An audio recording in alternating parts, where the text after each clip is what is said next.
कक्षा 10 के प्यारे प्यारे विद्यार्थियों, एक बार फिर से आप सभी लोगों का हमारे official YouTube channel SSI classes में बहुत बहुत स्वागत है। तो साथियों की जैसा कि अभी हमने क्या किया, द्विघात समीकरण कंप्लीटली सॉल्व कर लिया और आज की वीडियो में हम पढ़ने वाले हैं समांतर श्रेणी। ठीक है, तो समांतर श्रेणी द्विघात समीकरण के पश्चात हम समांतर श्रेणियां स्टार्ट करने वाले हैं। समांतर श्रेणियां स्टार्ट करने के लिए कुछ चीज़ें आपको बहुत इंपॉर्टेंट चीज़ें हैं वो याद करके चलना है। चलिए आज की क्लास में हम समांतर श्रेणी के बारे में बात करेंगे।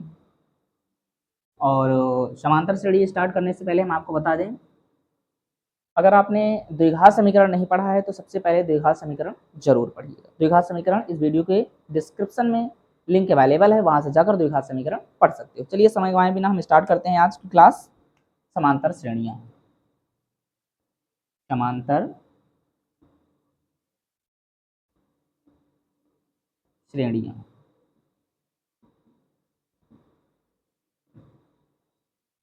ठीक है, समांतर श्रेणी जो बनती है हमारी, वो क्या हो सकती है, बढ़ते क्रम में हो सकती है, घटते क्रम में हो सकती है। ठीक है, अब समांतर श्रेणी का मतलब क्या होता है, सबसे पहले सर्वांतर निकालना, सर्वांतर डी निकालना, ए निकालना। प्रथम पद क्या होता है, जैसे कि हमारे पास लिख दिया जाए 1 2 3 4 5 डॉट डॉट डॉट करके। ठीक है, ये आपका क्या है, एक समांतर श्रेणी है। यहाँ से दिख रहा है, ये समांतर श्रेणी होगी। क्यों होगी, क्योंकि फर्स्ट टर्म्स को ए मानते हैं या A1 मानते हैं, A2 मानते हैं, A3 मानते हैं, A4 A5 डॉट डॉट करके AN मान लिया जाता है। ठीक है, या ऐसे हम छोड़ देते हैं। तो सबसे पहले यहाँ पर जो सार्वांतर निकालने के लिए होता है, यही बात आपको ध्यान रखना है, सार्वांतर। सार्वांतर D इज इक्वल टू हमेशा A2 माइनस A1, यानी कि दूसरे पद को पहले पद से घटाया जाता है।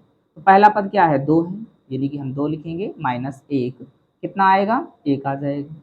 फिर हम क्या करें, यहाँ पर हमने क्या सार्वांतर D1 निकाला, D2 निकालें तो क्या हो जाएगा, A3 माइनस A2।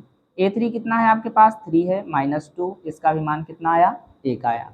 अब यहीं पर D3 की बात कर लें तो D3 में क्या हो जाएगा, स्टार्टिंग यहाँ से होगा A4 माइनस A3।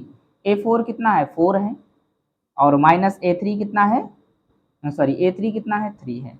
तो सर्वांतर कितना आया, D आया।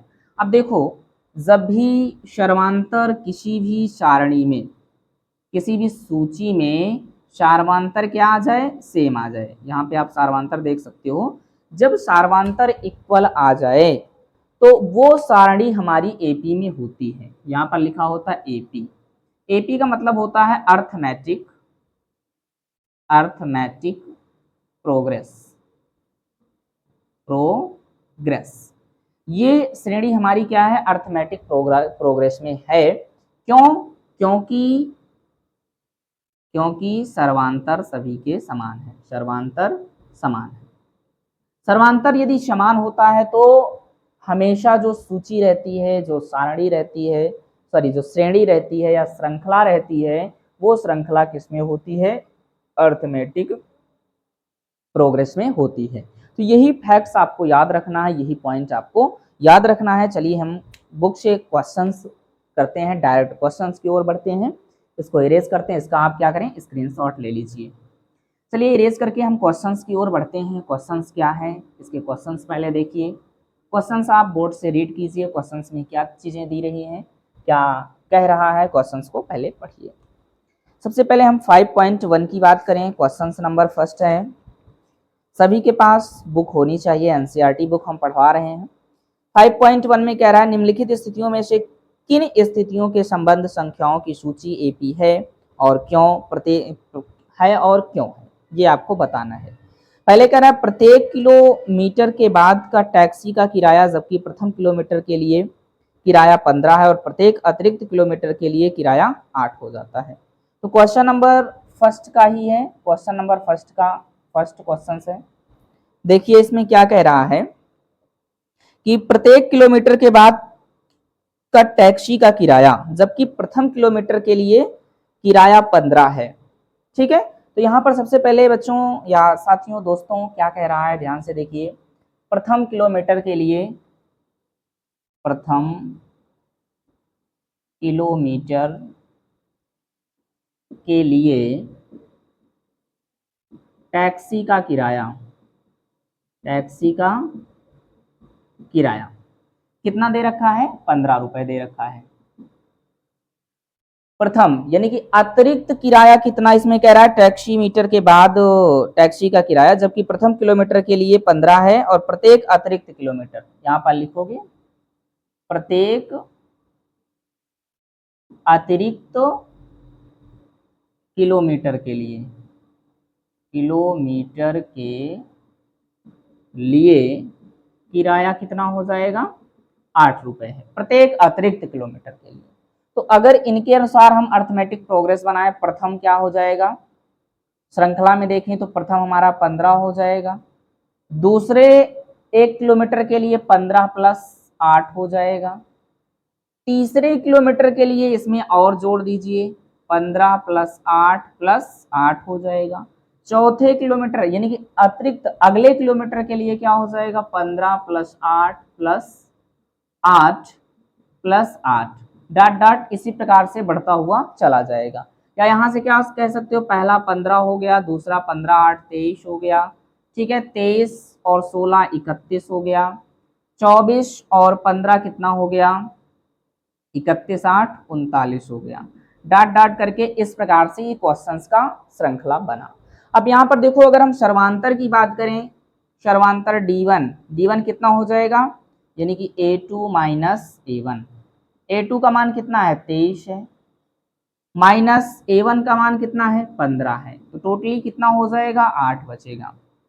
D2 की बात करें तो क्या हो जाएगा A3 माइनस A3 कितना है 31 है और ये 23 है, कितना हो जाएगा 8 हो जाएगा। 31 से हम 23 सॉरी 31 से हम 23 को घटा दें तो कितना बचेगा 8 बचेगा। D3 की बात करें तो क्या हो जाएगा A4 माइनस A3। अब देखो यहाँ पर क्या 39 है, 39 से हम क्या घटा दें 31 घटा दें तो 8 बचेगा। यानी कि ऐसा करने से हमें क्या प्राप्त होता है, सर्वांतर समान प्राप्त होते हैं, सर्वांतर समान प्राप्त होते हैं, अर्थात यह श्रृंखला एपी में है। ये श्रृंखला किस में हो जाएगी, एपी में हो जाएगी। क्यों एपी में है, क्योंकि सार्वंतर भैया सभी के इक्वल आ रहे हैं, और जब सार्वंतर इक्वल होता है तो वो एपी में होता है। बहुत इजी सी बात, बहुत साधारण सी बात है, समझ में आया होगा, आशा करते हैं ये क्वेश्चन भी आपके समझ में आ गया होगा। इसका सेकंड पार्ट है, हम सेकंड पार्ट देखते हैं, ठीक है। सेकंड पार्ट की बात करें कि सेकंड पार्ट क्या है, इसको इरेज करते हैं और सेकंड पार्ट की हम बात करें। चलिए स्क्रीनशॉट लेते रहिएगा, पढ़ते रहिएगा, जहां पे ना समझ में आए वीडियो को पॉज करके दोबारा देख लीजिएगा, 2 बार 3 बार, जितनी बार भी ना समझ में आए वीडियो को पॉज करके आप देखते रहेंगे, ठीक है। इसी का हम सेकंड पार्ट देखते हैं। सेकंड पार्ट में कह रहा है किसी बेलन में उपस्थित हवा की मात्रा जबकि वायु निकालने वाले पंप प्रत्येक बार बेलन की शेष हवा का 1/4 भाग बाहर निकाल देता है। इसका सेकंड पार्ट हम देखते हैं क्या कह रहा है, किसी बेलन में उपस्थित हवा की मात्रा, क्वेश्चन से रीड करते रहिए बोर्ड से, किसी बेलन में उपस्थित हवा की मात्रा जबकि वायु निकालने वाला पंप प्रत्येक बार बेलन की शेष हवा का 1/4 भाग बाहर निकाल देता है। तो इसका भी हमें एक श्रृंखला बनाना है कि माना बेलन में उपस्थित हवा, माना बेलन में उपस्थित हवा, उपस्थित हवा हमारे पास कितना है, सपोज कर लें कि 1 है, फर्स्ट पोजीशन पे 1 है, 1 लीटर है या कुछ भी कर लें। अब क्या कह रहा है, हम यहाँ से T1 को हम सपोज करते हैं, सबसे पहले प्रथा है तो बेलन का आयतन, बेलन में उपस्थित हवा बराबर बेलन का आयतन, बेलन का आयतन सपोज कर लें, इसको किसके बराबर मान लें, V के बराबर मान लें। अब पहली पोजीशन हमारे पास V है, दूसरी पोजीशन हमारे पास क्या हो जाएगा, v माइनस 1/4 हो जाएगा। तीसरी पोजीशन क्या आ जाएगा, अगर हम v से v माइनस 4 करते हैं तो जो हमें प्राप्त होता है, ठीक है, उस वहीं पर हम पुनः क्या करते हैं, उस वही हवा का 1/4 भाग निकालते हैं, तो ये क्या हो जाता है v/4। अगर यहां से हम सॉल्व करें तो सबसे पहले देखिए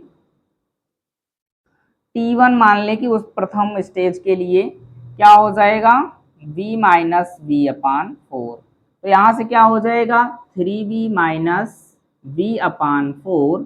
दैट मीन्स यहां से हमें क्या प्राप्त होगा, ध्यान से देखिए, सॉरी 4v हो जाएगा ना, ये 3v/ क्या हो जाएगा 4 हो जाएगा पहले कंडीशन में।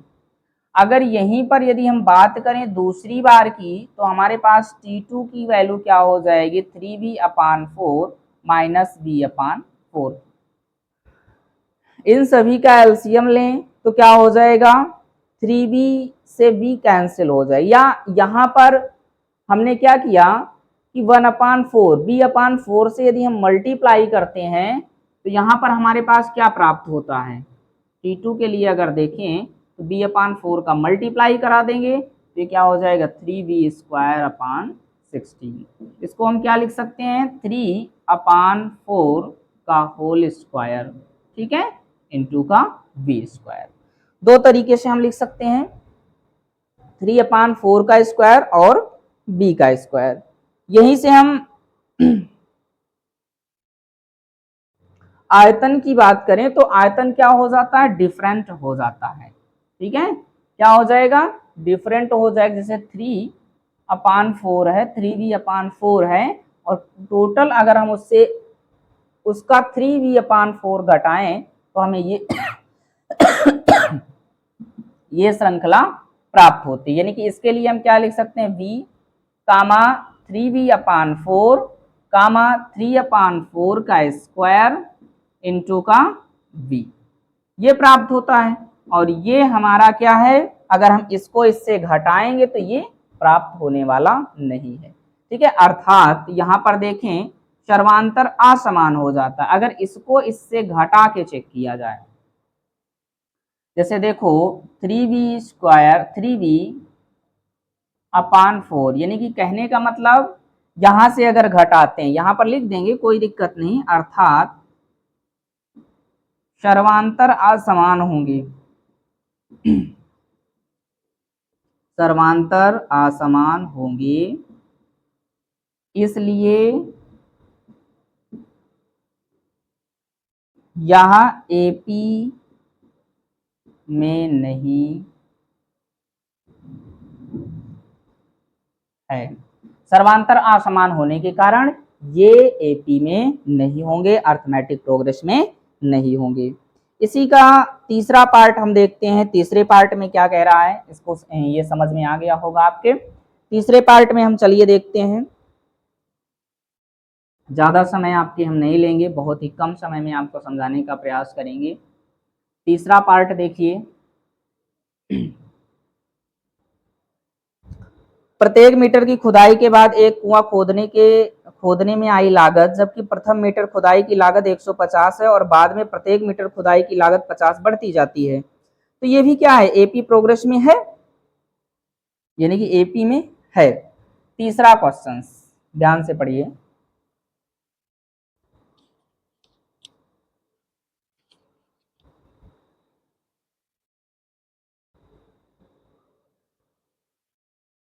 क्वेश्चन नंबर 3 क्या कह रहा है, प्रत्येक मीटर की खुदाई के बाद एक कुआं खोदने में आई लागत, प्रथम मीटर की खुदाई की लागत यहां पर लिखेंगे, सबसे पहले प्रथम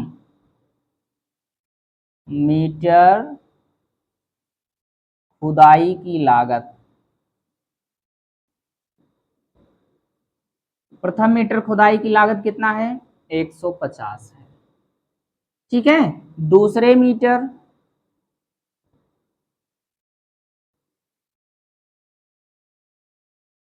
खुदाई की लागत कितना है 150 प्लस 50 और जुड़ जाएगा तो 200 हो जाएगा। तीसरे मीटर खुदाई की लागत कितना हो जाएगा? 200 प्लस का 50 बराबर 250। चौथे मीटर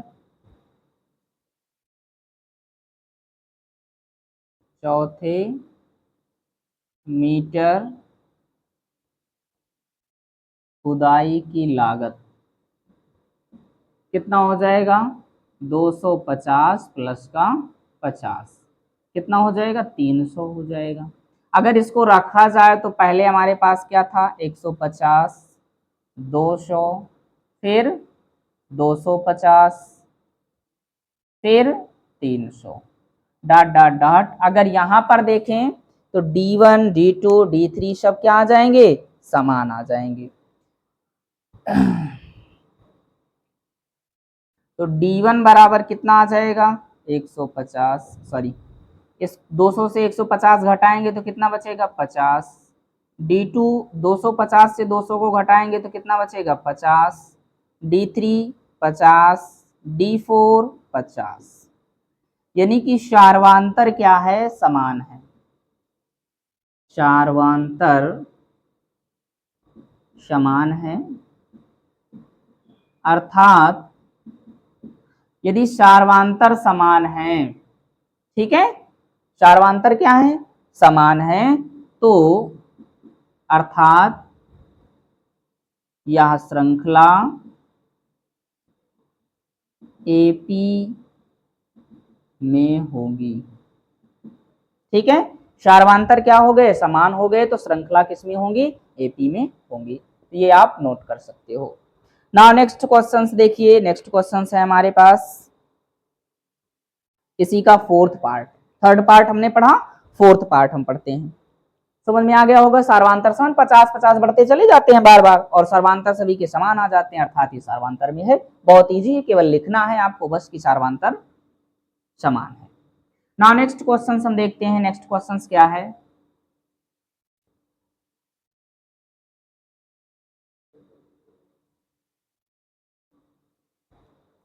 नेक्स्ट क्वेश्चन, खाते में प्रत्येक वर्ष का मिश्रधन जबकि 10,000 की राशि 8% वार्षिक की दर से चक्रवृद्धि ब्याज पर जमा की जाती है। ठीक है, तो हमें क्या करना है? खाते में प्रत्येक वर्ष का मिश्रधन। चौथा नंबर क्वेश्चन देखिए, खाते में प्रथम वर्ष का मिश्रधन।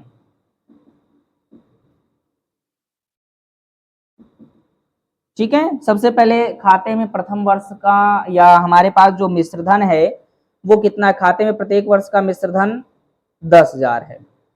खाते में प्रत्येक वर्ष का मिश्रधन कितना है? 10,000 है। खाते में प्रत्येक वर्ष या खाते में मिश्रधन है जो एक प्रथम वर्ष के लिए, वो कितना है? 10,000 है। फिर क्या कहता है कि प्रत्येक वर्ष का मिश्रधन 8% वार्षिक दर से जमा किया जाता है। ठीक है, तो यहाँ पर प्रथम वर्ष का मिश्रधन लिखेंगे।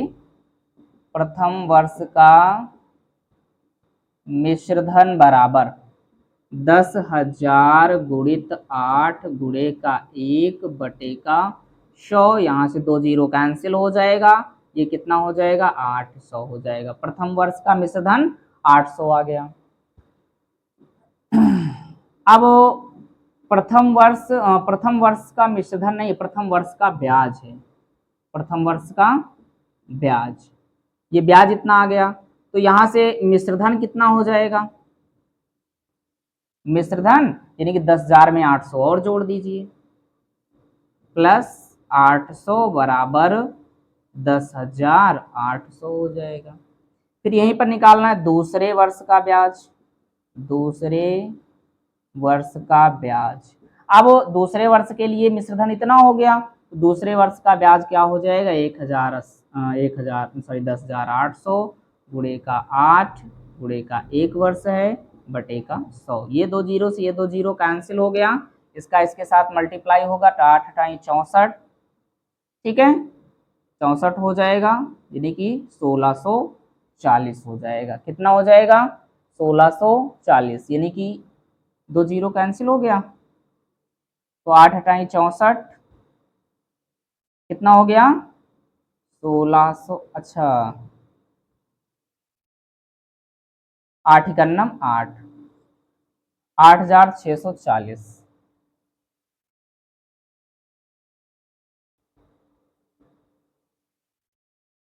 इसको अब हम क्या करेंगे, इसमें यदि जोड़ेंगे, ठीक है, तो कितना हो जाएगा हमारे पास, वो ध्यान से देखिए। अगर पहले वर्ष का ब्याज 800 हुआ तो ये 8640 कैसे हुआ? कुछ बढ़ा, केवल 800 का ही तो ब्याज पड़ना चाहिए। अगर हमारे पास 10,800 हुआ, ठीक है, तो यहाँ पर 80 लिखने की कहाँ जरूरत है, केवल 864, सॉरी 864, ये 80 गलती से लिख दिया गया, ठीक है, 8%, 80% हो गया ये तो यहाँ से मिश्रधन कितना हो जाएगा? मिश्रधन 10,800 प्लस 864, तो टोटल जोड़ दीजिए, कितना हो जाएगा? 466 और 8 8 16, यानी कि 11,664 हो जाएगा। अब इनको अगर श्रृंखला में रखें तो हमारे पास पहली बार क्या है? 10,000 है, ठीक है, 10,000 से स्टार्टिंग है, कोई वर्ष नहीं था, फिर क्या हो जाएगा? 10,800, 10,800, फिर क्या हुआ? 11,664, ये एपी के श्रृंखला में होगा। डट डट करके ऐसे ही बढ़ता चला जाएगा, अर्थात यहाँ पर सर्वांतर निकालें, इससे यदि हम घटाते हैं तो हमें क्या प्राप्त होता है? अच्छा, सर्वांतर में होगा, यहाँ से इसको घटाएंगे तो हमें क्या मिलेगा? D1 की वैल्यू करें तो 1,800 माइनस 10,000, और घटा दीजिए तो कितना बचा? 800 बचा। D2 की बात करें तो हमारे पास 11,664 माइनस 1,800, 0 4 बचा, 6 बचा, ठीक है, और 16 से 6 जाएगा, 8 बचेगा। अच्छा, यहाँ पर 16 से 6 गया, 8 बचा, 1 से 1 गया, कुछ नहीं, यानी कहने का मतलब 864 आया। यानी कि कहने का मतलब सार्वांतर हमारे क्या हो गया? सार्वांतर असमान हो गए।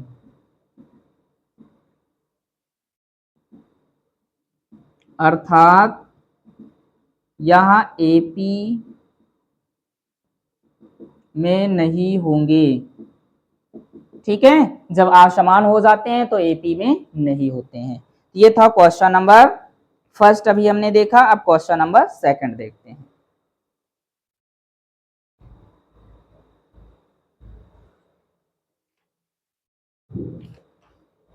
बच्चा रीड कीजिए, बोर्ड से क्या कह रहा है? दी हुई एपी के प्रथम 4 पद लिखिए, जबकि प्रथम पद ए और सार्वांतर डी निम्नलिखित हैं।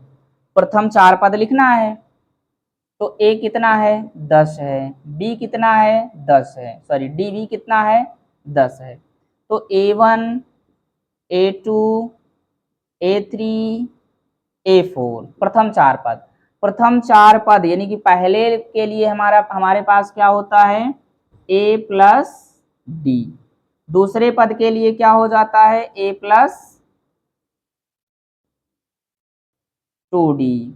तीसरे पद के लिए A प्लस, या यहाँ पर A प्लस क्या हो जाता है? 3D।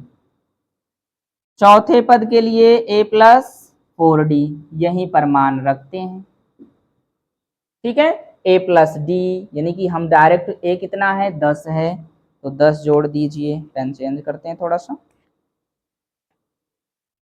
कितना हो जाएगा? 10 plus 10 is equal to 20।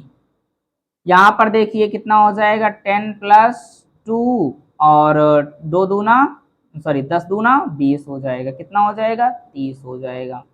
10 plus 10, 3 into 10 करेंगे तो कितना हो जाएगा? 30 हो जाएगा, और यहाँ पर कितना हो जाएगा? 40 हो जाएगा। 10 प्लस 4D करेंगे तो 40, यानी कि 40 और यहाँ पर कितना हो जाएगा 50 हो जाएगा। प्रथम 4 पद हमारे पास मिल गए, कौन कौन से 20, 30, 40, 50। यही क्या हो जाएगा एपी हो जाएगा, श्रृंखला हो जाएगी और यही हमारे क्या हो जाएंगे आंसर हो जाएंगे। ठीक है, आंसर में देखिए यही दे रहा होगा। इसका हम सेकंड क्वेश्चन देखते हैं। फर्स्ट समझ में आ गया होगा क्या किया गया। सेकंड में देखिए एज इक्वल टू -2, ए की वैल्यू -2, डी की वैल्यू कितना है 0 है। वही काम A1, A2, A3, A4 4 पद निकालना है। तो हम जानते हैं A plus D, A plus 2D, A plus 3D, A plus 4D, 4 पदों के लिए हम निकालते हैं, कैलकुलेशन करते हैं। तो यहां से हमारे पास A की वैल्यू कितना है -2 है, तो ये -2 हो जाएगा। D की वैल्यू कितना है 0 है, तो ये कितना हो जाएगा, अगर देखें तो -2, -2 प्लस 2 में फिर से हम 0 का मल्टीप्लाई तो 0, ये क्या हो जाएगा -2, -2 प्लस 0 ये कितना हो जाएगा -2, -2 प्लस 0 कितना हो जाएगा -2 हो जाएगा। अगर देखें तो -2, -2, -2, -2, ये 4 पद हमारे मिल गए। AP इज इक्वल टू यही हमारे पास क्या हो जाएगी वैल्यू हो जाएगी। आंसर मैच कर लीजिएगा, ये आ रहा है कि नहीं। नाउ नेक्स्ट क्वेश्चन देखते हैं, इसको इरेज करते हैं। क्वेश्चन नंबर नेक्स्ट, चलिए नोट कर लिया होगा, स्क्रीनशॉट ले लीजिए। चलिए नाउ नेक्स्ट क्वेश्चन देखते हैं, इसी का क्वेश्चन नंबर 3।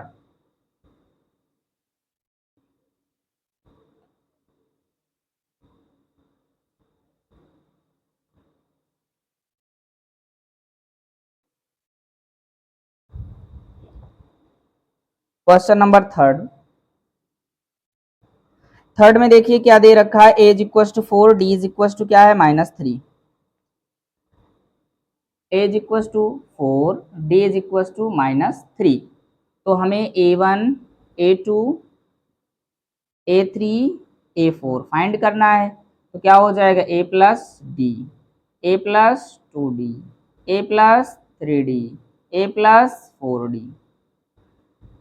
A की वैल्यू 4, -3 प्लस माइनस माइनस हो जाएगा, कितना हो जाएगा 1, 4, ठीक है 3 दूना 6 और माइनस प्लस माइनस, माइनस का 6 बराबर -2, 4 माइनस 3 त्रिका 9, कितना हो जाएगा -5 ना, और 4 माइनस 4 तिहाई 12, कितना हो जाएगा -8। अब यहाँ पर देखो ये जो श्रेणी बनी, ये श्रृंखला बनी, क्या ये सत्य है या सही है या नहीं है। यहाँ पर हम देखते हैं या सही होगी। AP इज इक्वल टू हमारे पास क्या हो गया 1, -2, -5, -8, यही क्या हो जाएगा हमारा आंसर हो जाएगा। प्रथम 4 पद मिल गए। क्वेश्चन नंबर इसी का देखते हैं 4 है, ये समझ में आ गया होगा। ठीक है, A1, A2, A3, A4 निकालना ही है। क्वेश्चन कह रहा है एज इक्वल टू -1, ए की वैल्यू क्या हो जाएगी -1, डी की वैल्यू क्या दे रखी है 1/2। चलिए यहाँ पर भी हम A1, A2, A3, A4 find करते हैं। ठीक है, थोड़ा सा पेन चेंज कर लेते हैं, फिर हम आगे सॉल्व करते हैं। चलिए ए के लिए क्या हो जाएगा A प्लस डी, ए का मान कितना है -1, डी का मान 1/2, 2 एकन्नम 2, ठीक है, और -2 से घट जाएगा तो -1/2 आ जाएगा। A प्लस 2D यानी कि -1 प्लस 2 इंटू 1/2 यानी कि 2 से 2 कैंसिल हो जाएगा, ये क्या आ जाएगा 0 आ जाएगा। -1 और 1 से घटेगा तो कितना हो जाएगा 0 हो जाएगा। A plus 3D that means -1 plus 3/2, 2 एक अन्नम 2 यानी कि क्या हो जाएगा, ये 1/2 हो जाएगा। a प्लस 4d यानी कि a प्लस क्या होता है, 4d होता है। यहाँ पर -1 प्लस 4/2 यानी कि ये 2 हो जाएगा। 2 2 4 यानी कि 2 दूना 4, तो यानी कि 2 हो जाएगा। 2 से 1 घट जाएगा तो 1 बचेगा। तो हमारा AP क्या हो जाएगा, AP का मान -1/2 कामा 0 1/2 कामा 1, यही AP का मान आ जाएगा। यहाँ पर आप देख सकते हो, समझ सकते हो। तो यहाँ से हमने 4 क्वेश्चंस आपको बताए। इसमें एक लास्ट क्वेश्चन है, a इज इक्वल टू -1.25 और d इज इक्वल टू 0.25। ये आपके लिए होमवर्क होगा, ठीक है। चलिए ये क्वेश्चंस आपने समझ लिया, अच्छे से पढ़ लिया। हम क्वेश्चन से आगे बढ़ते हैं, इरेज करते हैं इसको और आगे देखते हैं। क्वेश्चन नंबर 4 देखते हैं। 4 में क्या क्या चीजें हैं, ध्यान से देखिए। क्वेश्चन नंबर 4 क्या कह रहा है, निम्नलिखित में से कौन कौन AP है और यदि कोई AP है तो इसका सार्वधातुक ज्ञात कीजिए और इनके 3 और पद लिखिए। 3 ही पद लिखना है। तो यहाँ से देखो फर्स्ट क्या है, फर्स्ट क्वेश्चन है 2 4 6 8 16 डॉट डॉट इतना है। 2 है, 4 है, 6 है, 8 है और 16 है। अब यहां से हमें ध्यान से देखना है कि 2 4 8 और 16, 2 4 6 नहीं है, सॉरी 6 नहीं है, इसमें क्या है 8 है और 16 है। तो a इज इक्वल टू हमारे पास 2 हो गया। d की वैल्यू कितना हो जाएगी, इससे हम चेक करेंगे। अच्छा, चेक करके हम राइट भी करते चलेंगे। d1 की वैल्यू कितना आ जाएगी, 4 - 2 यानी कि 2 आ जाएगा। d2 की वैल्यू कितना आ जाएगी, 8 - 4 यानी कि 4 आ जाएगा। 8 - 4 8 - 4 8 - 4 करेंगे तो कितना होगा, 4 होगा। d3 की वैल्यू कितना हो जाएगा, 16 - 8 कितना होगा, 8 होगा। अब देखो सर्वांतर क्या आ रहे हैं, असमान आ रहे हैं। सर्वांतर आपको दिख रहा होगा, क्या आ रहे हैं, असमान आ रहे हैं। और जब सर्वांतर असमान होते हैं तब यह AP में नहीं होता है, ध्यान दीजिएगा। ये सर्वांतर क्या है, असमान है। टैली करते हैं आंसर हम और आपको आगे बढ़ते हैं। यहाँ पर देखिए 5.1 का क्वेश्चन नंबर 4, ये क्या है, AP में नहीं है। AP में नहीं है क्योंकि बहुत इजी है। क्योंकि क्यों नहीं है, क्योंकि D का मान असमान है। क्या है, असमान है। D का मान असमान होने के कारण ये क्या है, AP में नहीं है। क्वेश्चन नंबर इसी का हम देखते हैं सेकंड, क्वेश्चन नंबर 4 का सेकंड क्वेश्चन। सेकंड क्वेश्चन में देखिए क्या कह रहा है। सेकंड क्वेश्चन है 2, 5.2 2, 5/2 कामा 3, 7/2 डॉट डॉट दिया है। A की वैल्यू कितना है, 2 है। D की वैल्यू हम निकालेंगे 5/2 माइनस का 2, चेक कर रहे हैं, ठीक है। तो 1 हो जाएगा, यहाँ से एलसीएम लेंगे तो 2 और ये 5 से 2 जाएगा तो कितना बचेगा, 1 1/2 आ जाएगा। ये D1 आ गया। D2 3 से इतना घटा दो, 3 - 5/2 तो 3 दूना 6, 6 से 1 घट जाएगा तो 1/2 बचेगा। D3 का मान कितना आएगा, ध्यान से देखिए। D3 7/2 माइनस का 3 और यहाँ पर 3 दूनी 6 तो ये भी क्या हो जाएगा, 1/2 यानी कि सार्वांतर समान है। सार्वांतर समान है। और यदि सार्वांतर समान है, ठीक है, तो यह AP में होगा, AP में होगा। सार्वांतर समान होने के कारण AP में होगा। अगले पद हम निकाल लेते हैं। दूसरा है, ये पहला पद हो गया, दूसरा हो गया, तीसरा हो गया, चौथा हो गया। हम पांचवें पद की गणना यहां से करते हैं। तो क्या हो जाएगा, A5 निकाल लें, A6 निकाल लें, A7, 3 पद हमें निकालना है तो तीनों पद को हम निकाल लेते हैं। 5 के लिए हम क्या करेंगे, A+4D, यहाँ पर फॉर्मूला लिखेंगे A+4D, A+5D, A+6D, यानी कि D में हम उतने से गुणा करके जोड़ते हुए चले जाते हैं, अगले पद हमें ऑटोमेटिक मिल जाते हैं। तो यहाँ से a का मान कितना है 2 है, d का मान कितना है 1/2, 1/2 यानी कि जब 4 से गुणा होगा 4 गुणे 1/2 तो 2 दूना 4, इसका मान कितना आ जाएगा 2, 2 और 2 कितना हो जाएगा 4 हो जाएगा। ठीक है, ठीक उसी प्रकार A6 के लिए हम देखें तो a का मान कितना है 2 है और 5 और d का मान 1/2 तो ये 5/2 हो जाएगा। इसको और सॉल्व करेंगे तो 2 दूना 4, ये क्या हो जाएगा 4 बटे, यानी कि 4 और 5 4 9/2 हो जाएगा। आगे हम इसके लिए सॉल्व करेंगे तो यहाँ पर कितना हो जाएगा a का मान 2 और 6, d का मान कितना है 1/2 तो 2 तिहाई 6, घटाएंगे 3 2 5 हो जाएगा।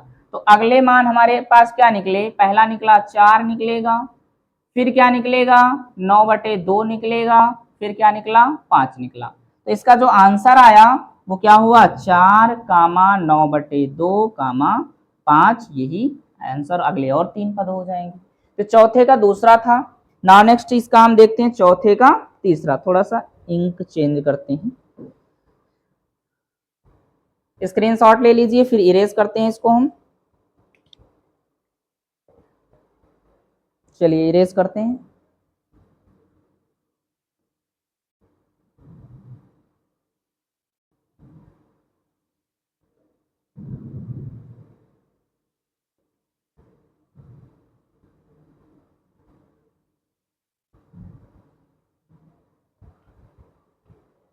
क्वेश्चन नंबर 4 है,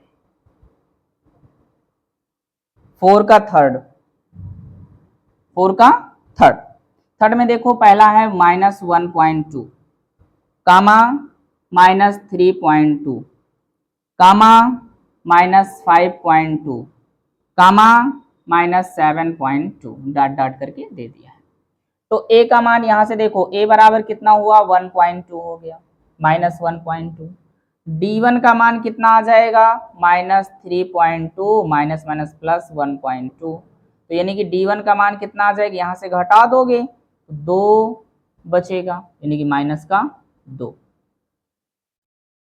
d2 का मान कितना हो जाएगा -5.2 और माइनस क्या हो जाएगा 3.2, घटा दोगे इससे तो क्या बचेगा, ये प्लस हो जाएगा, माइनस माइनस क्या बचेगा माइनस का 2। d3 का मान कितना आ जाएगा -7.2 प्लस क्या हो जाएगा 5.2, ये क्या हो जाएगा -2। d का मान समान है, यानी कि शार्वांतर समान है, शार्वांतर समान है, इसलिए यह AP में है। अब AP में है तो हमें A1, A2, A3, A4 प्राप्त है। हमें प्राप्त क्या करना है A5 प्राप्त करना है। यहाँ से या A मान लो, A हमने माना है A हो गया, ये हमारे पास A1 हो गया, ये A2 हो गया, ये A3 हो गया। इस प्रकार से भी मान सकते हैं। A4 हम यहाँ से A4 के लिए गणना कर सकते हैं, A5 के लिए गणना कर सकते हैं, A6 निकाल सकते हैं, या इसको हमने A1 से स्टार्ट किया है तो A1, A2, A3, A4 हो गया। A5 हमें चाहिए, अच्छा A1 हमने माना है तो यहाँ से A1 ही मानो कि A होगा, A ठीक है। तो A माना नहीं जाता, प्रथम पद A1 नहीं माना जाता, A ही माना जाता है। तो यहाँ से हम लिखेंगे A1, A2, A3, तो A3 is equal to A plus क्या हो जाएगा 3D हो जाएगा। समझ में आ रही बात। अब A4 हमें चाहिए तो A4 बराबर A प्लस क्या हो जाएगा 4D हो जाएगा। A5 इज इक्वल टू क्या हो जाएगा हमारे पास A प्लस 5D हो जाएगा। इन सभी का वैल्यू रख दीजिए, और जब हम वैल्यू रखेंगे तो A का मान कितना प्राप्त होगा, A के लिए देखिए A का मान कितना है -1.2 है, और 3D का मान कितना -2 निकला है, तो -3 दूना क्या हो जाएगा -6 हो जाएगा, -6 यानी कि 6 एक 7/2, ये क्या आ जाएगा A3 तो यहाँ पर 7/2 ही है। तो हम स्टार्ट किससे करेंगे A4 से, तो यहाँ पर क्या हो जाएगा 4 हो जाएगा। ये क्या हो जाएगा 5, तो यहाँ पर भी क्या हो जाएगा 5 हो जाएगा। ये 6, तो यहाँ पर भी क्या हो जाएगा 6 हो जाएगा। अब यहाँ पर क्या हो जाएगा 4 दूना 8। अगर देखें तो यहाँ पर क्या है 4 है और ये -2, तो माइनस का क्या हो जाएगा 8। आगे इसको देखें तो कितना मिलेगा हमारे पास 8 1 9, -9/2 मिल जाएगा। यहाँ पर यदि हम देखें तो क्या मिलेगा हमारे पास a का मान -1/2 और माइनस प्लस क्या हो जाएगा माइनस हो जाएगा। क्या है 5 गुणे का 2, तो 5 दूना 10, क्या हो जाएगा 11 माइनस का 11.2 हो जाएगा। अब यहीं पर देखो -1.2 और ये माइनस का हो जाएगा हमारे पास कितना है 6 गुणे का 2, 6 दूनी 12, तो क्या हो जाएगा -13.2। तो हमारे पास जो पॉइंट्स निकले वो कौन कौन से निकला, इसको हम यहाँ पर राइट कर देते हैं, फिर अगले क्वेश्चंस की ओर बढ़ते हैं। यहाँ पर हमारे पास हो गया -9.2 कामा -11.2 कामा -13.2, यही 3 अगले पद हो जाएंगे, यही हमारे आंसर हो जाएंगे। नाउ क्वेश्चन नंबर इसी का हम देखते हैं 4 देखेंगे, बाकी जितना बचेगा होमवर्क के तौर पर लगाइएगा, थोड़ा क्लास बड़ी हो रही है। तो यहाँ पर -10 करेंगे, -10 सॉरी हाँ -10 है कामा -6 है कामा -2 कामा 2 डॉट डॉट, ये दिया है क्वेश्चंस में इतना दे रखा है। तो हम यहाँ से सबसे पहले क्या करते हैं a का मान ही निकालते हैं। a बराबर क्या है -10 है। d1 बराबर क्या हो जाएगा -6 प्लस का 10, यानी कि यहाँ से हमारे पास क्या बचेगा 4 बचेगा। d2 हमारे पास क्या हो जाएगा माइनस का देखेंगे तो माइनस का 2 है और ये प्लस का क्या हो जाएगा 6, यानी कि 4 बचेगा। d3 का मान कितना आ जाएगा देखेंगे 2 और प्लस का 2, यानी कि 4 हो जाएगा। इन सभी को यानी कि इसको पहले इसके साथ जोड़ा, फिर इसको इसके साथ, यानी कि कहने का मतलब जोड़ नहीं रहे घटा रहे हैं, तब हमें ये प्राप्त हो रहा है। तो यहाँ से हम देखेंगे सभी सार्वांतर समान हैं, अर्थात श्रृंखला किसमें है, अर्थात श्रृंखला AP में है। और AP में है तो आगे हम मान निकालते हैं किसका A1 A2 A3 A4 A5 A6, थोड़ा दूर दूर राइट करते हैं A5 A6, इन सभी का मान निकालते हैं। तो A4 के लिए क्या हो जाएगा A + 4D। यहाँ पर मान अगर हम रखें A का मान कितना है हमारे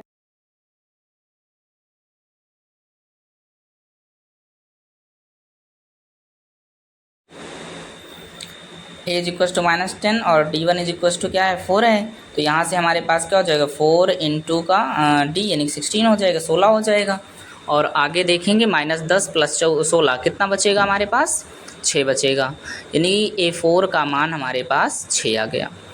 A5 का मान क्या हो जाएगा A + 5D, तो A बराबर कितना हो जाएगा -10 और 5 × का 4, यानी कि इसको हम डायरेक्ट लिख दें 20 लिख दें। ठीक है, यहाँ पर कितना हो जाएगा A5 की जगह पर 20 कर दें, यानी 5 × 20 और मान कितना बचेगा हमारे पास 10 बचेगा। आगे देखते हैं A6 को हम लिख सकते हैं A + 6D और आगे क्या हो जाएगा A की जगह पर -10 और 6 यानी कि 6 चौको 24, डायरेक्ट हम लिख दें 24 और -10 और 24 कितना 14 बचेगा।